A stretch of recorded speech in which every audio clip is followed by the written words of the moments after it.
There are stories as old as humanity about strange beings that appear out of nowhere, that come to warn you of terrible things in the future. Traditionally, these things are called omens. Black cats, white dogs, banshees, etc. Modern science can tell you that there is no credence to these and there are no facts to base these claims. In 1968, not long before his passing, the town hired a man to record the story told by my great-great-grandfather, Cristiano Brivio. I'm writing down his recollection of my own town's most infamous stories, the tale of Bright Eyes, and including bits of my own research into this strange, terrifying tale. It was the year 1908. I had just arrived from New York City to the town of Coburg, Pennsylvania. As a young 18-year-old man, I was excited to start my fresh life in New York City. When I arrived, however, there were men at the docks recruiting workers for various coal companies along the Appalachians. The man who recruited us surprised us by speaking particularly good Italian, and we were drawn in by his promises of decent wages and a place to live. At the time, much like today, coal was the main source of income for most of the Appalachian region, especially southern Pennsylvania, and it was a booming industry. Little did we know that a war was looming, and the demand would increase even more. My brother and I couldn't speak English then, so we felt alone with the other men that Here, my grandfather's words were lost in a fit of wheezing coughs that came so hard he almost couldn't catch his breath. Black lung had been devouring him for years at this point, and would eventually take his life less than a year later. Are you okay, sir? The man recording asked. Yes, I'm fine. I'll just drink some water and I'll be fine. He took a few gulps.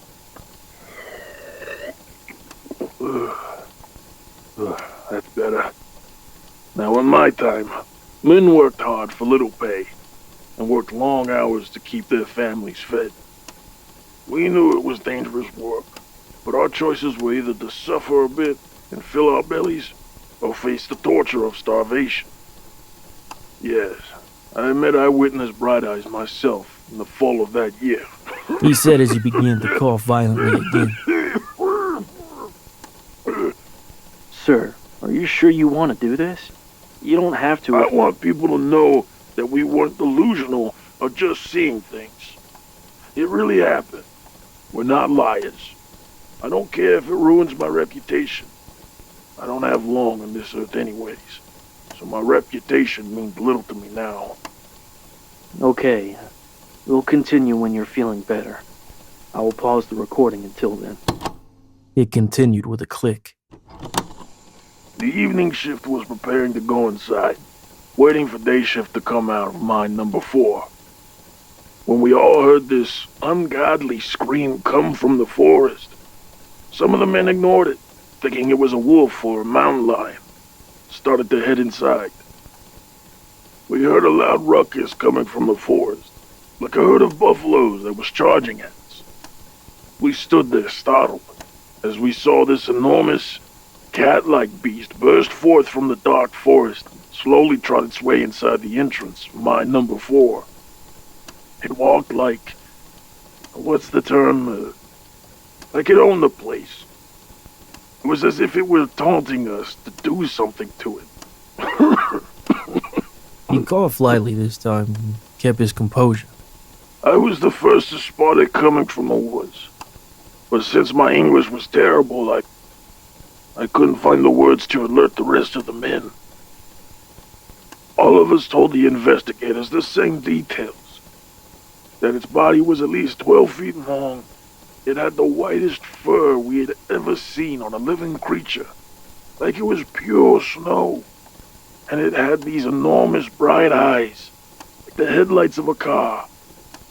Its body was long and slender, like a panther, but bulky and muscular like a tiger.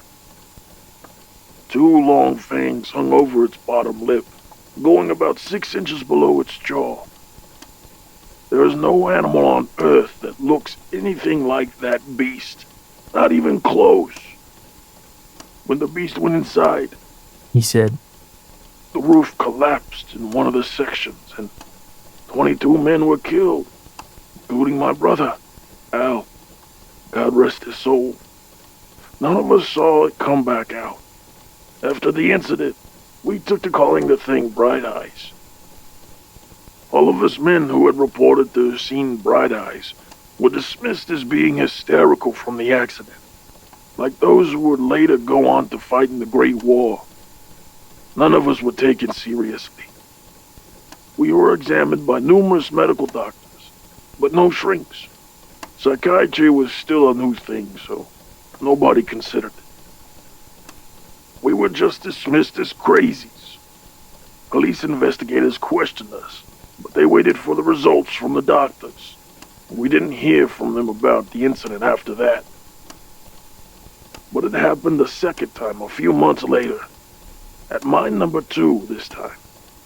The beast started out of the woods after a long howling scream. It looked into the mine and boom! 12 men dead from another roof collapse. Those men told the same tales as we had, so the mine owners started listening. They hired these 2 local drunks to find the beast and kill it. I believe the 2 men were named John Fink and Henry Irving. They were notoriously unreliable workers, so I think the mine owners only hired them because they were dumb enough to do it. We all told them whereabout we thought the beast emerged from, so they searched the area and came back a few hours later. They claimed they found a trail that led up to the creature's lair. They said they were going to camp around the lair, wait for the beast to come out, and fill it with shotgun slugs. Only, that's not how things turned out.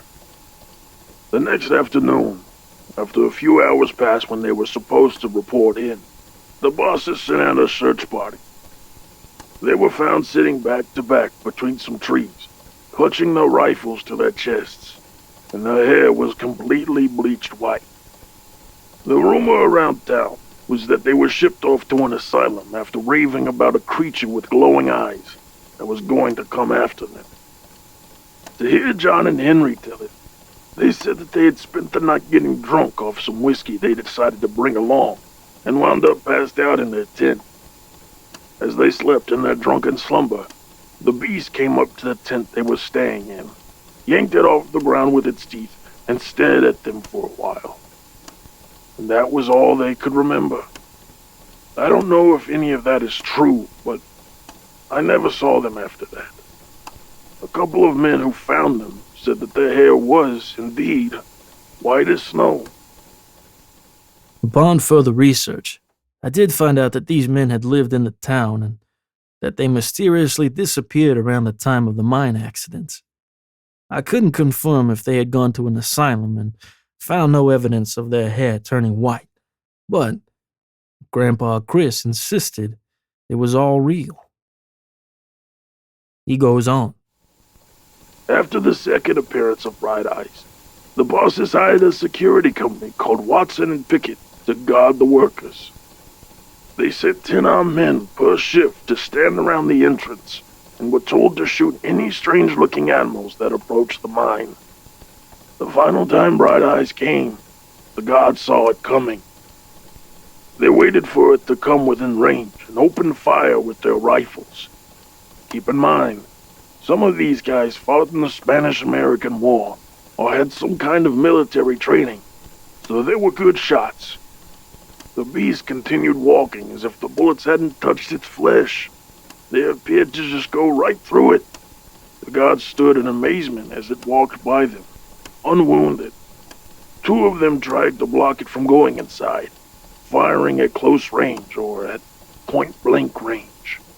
But it simply gave an ear-screeching roar, and the men ran in fear. Before it went inside mine number 1, it turned and looked at the men, giving one final ear-piercing scream. It strutted inside, not seeming to care we were all standing close by. There was an explosion this time, killing 33 men, almost the entire shift. After that, they closed all the mines in our town, and we all started traveling a little further to the next town over for work. I decided for the sake of the story that I would do my own investigation. I traveled to the town, now a brimming miniature city, complete with its own Walmart. The area where the abandoned mines were had gone untouched for all this time that had passed. I traced the area where my grandpa had seen the creature and scouted the area for clues. The mines were sealed, and the one that had exploded had a plaque embedded into the concrete seal commemorating the disaster and the dead men. I searched the area, looking for proof of bright eyes. I didn't find anything substantial then. The mountain is vast, and I found an old trail that went around it, where I found an opening in the mountainside. As I approached the entrance, I heard a loud, ear-piercing scream. Inside the cave, I could see something glowing very faintly near the distant rear. I didn't stay there long. The place just gave me creeps.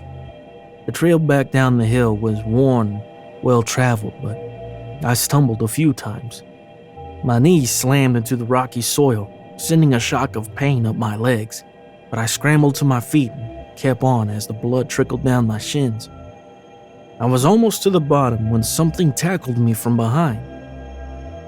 In my ear, hot breath steamed from a warm, wet nose of some large animal. I could hear its sticky lips part as it sniffed my hair and my flesh, maybe surveying me for weakness. The warm, barbed tongue of the creature lapped across my neck and the back of my head, perhaps to see if I was a worthwhile meal. The creature decided I wasn't satisfactory and it moved off of me. I rolled over to make sure it was leaving and not simply waiting for me to get up before it attacked. I watched as this huge white cat hiked its way up the hill back to its lair in the cave I had just left. As the creature entered the cave, from behind me, several hundred feet away, a huge part of the mountain gave way.